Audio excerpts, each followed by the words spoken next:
Hype Plus News, I'm John Abba. Russell Simmons is finally breaking his silence for the very first time since being accused of rape and other sexual assaults by 18 different women. Simmons continues to deny these allegations since they surfaced back in 2017. As a result from the accusations, Simmons would step down from his businesses and charities. Now, for the very first time ever, in a new interview for In Depth with Graham Bensinger, Simmons discussed the 2017 allegations coming as a result of the Me Too movement, his career, as well as his relationship with his ex-wife Kamorley Simmons and their 2 children. During the interview, Simmons said he took 9 separate lie detector tests after being accused of sexual assault by several women. People can have a recollection from 30 or 40 years ago.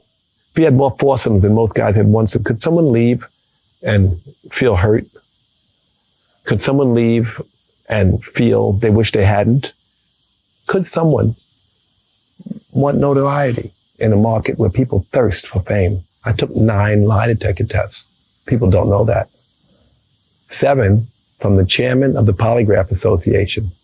1 for each of the serious accusations. Simmons later would reveal that there's footage available of the polygraph tests, but no one in the mainstream media will cover it. Simmons thinks it's because there's a narrative out there about him. We don't want to go backwards. We want to believe women, but women and celebrities maybe in some cases are a little different, but we don't want to not believe women.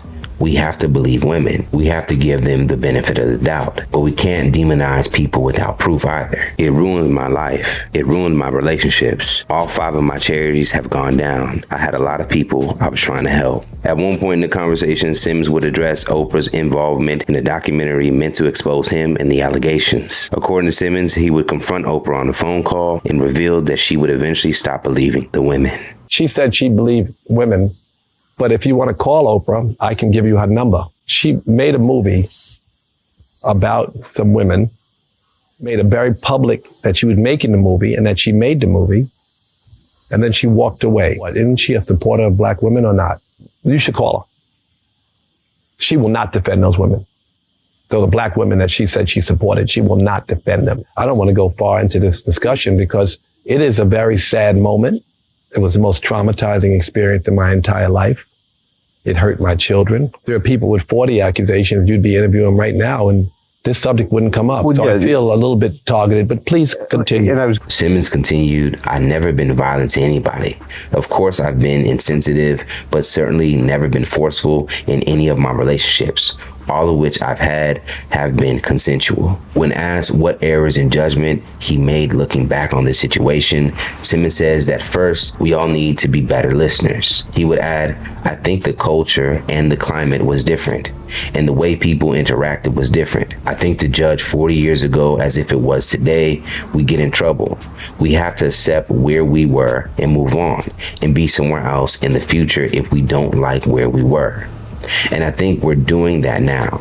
And I think that's the good that comes with Me Too." Simmons would also address the assumptions that he fled to Bali to avoid prison. Because I left and I spent so much time here, people have assumed that I really left and ran, even though I'm back in America all the time. I'm behind the 8 ball. In Depth with Graham Bensinger would later reach out to 4 of Simmons' accusers, and all of whom would stand by their statements. This latest update, interesting enough, comes in a time when allegations against fellow music mogul Sean Diddy continues to take over headlines. Let's talk about it more in the comments below. How do you feel about Russell Simmons' response to the allegations over the years? And for more news and culture, comedy, music, be sure to subscribe here to our YouTube channel and follow Hype Plus across all social media. For Hype Plus News, I'm John Abba.